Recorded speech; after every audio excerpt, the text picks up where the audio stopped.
Alors, les alicaments faits maison, c'est une grande tendance en ce moment. Alors, il s'agit d'aliments bons pour notre santé, bien sûr, issus de produits naturels.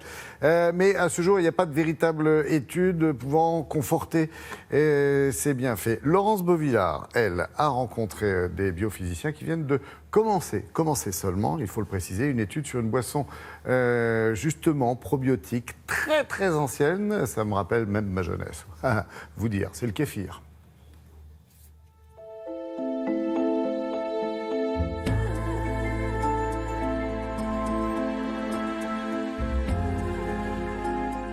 Depuis qu'on appelle nos intestins notre deuxième cerveau, on nous propose de booster son efficacité. Alors pas de mots croisés ni de jeux de mémoire, on nous propose des aliments probiotiques. Entre autres, la grande mode, ce sont des boissons probiotiques, le kéfir et le kombucha.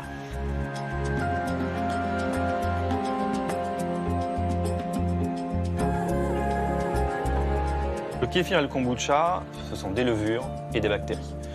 Ils sont en symbiose parce qu'ils vivent ensemble. C'est-à-dire que ce que fabriquent les uns est utilisé par les autres et réciproquement.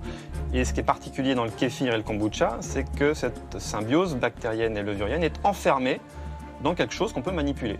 On dirait un peu comme une mer de vinaigre. Un peu comme une mer de vinaigre, effectivement. Alors pour le kombucha, c'est un peu caoutchouteux, comme un gel dans lequel on trouve les micro-organismes. Et puis pour le kéfir, ça prend la forme de grains qui ont des formes variées suivant l'origine du kéfir.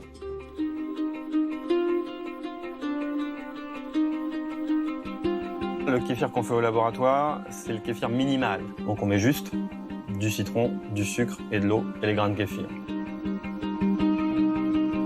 Alors la principale différence entre le laboratoire et la maison, c'est qu'à la maison, le kéfir, on le met dans un bocal, on attend que ça se passe.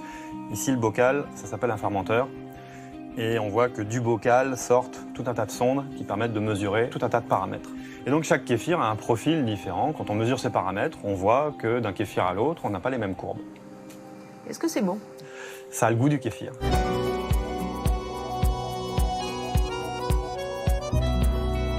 C'est un petit goût de levure qu'on a nulle part ailleurs. Il est pas mal,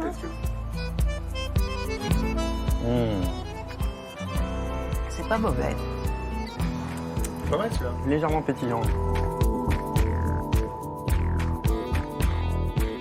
Beaucoup d'articles disent que c'est bon pour la santé, que ça fait baisser le cholestérol, que ça booste le système immunitaire, éventuellement que c'est anti-cancer. Mais les preuves sont encore fragiles et il y a encore de la recherche à faire pour comprendre les mécanismes. Et c'est pas dangereux? C'est pas dangereux puisque justement, dans la symbiose de base, il y a ces fameuses bactéries qui acidifient le milieu et qui évitent la contamination de bactéries pathogènes. Et d'où ça vient? Alors d'où ça vient, c'est une grande question. Il y a des idées, le kéfir viendrait du Caucase et serait connu depuis l'Antiquité. C'est ça un peu la magie du kéfir, c'est que dans l'histoire du kéfir et dans l'évolution du kéfir, aujourd'hui on trouve des grains qui peuvent avoir des histoires de plusieurs dizaines, voire centaines d'années, on ne sait pas. Le kéfir est connu depuis l'Antiquité, mais les premiers articles scientifiques datent du début du XXe siècle. Et malgré cela, aucun laboratoire aujourd'hui n'a pu commercialiser des grains de kéfir vivants. Donc pour se fournir en kéfir, eh bien, il faut connaître quelqu'un qui possède un kéfir et qui vous le donne.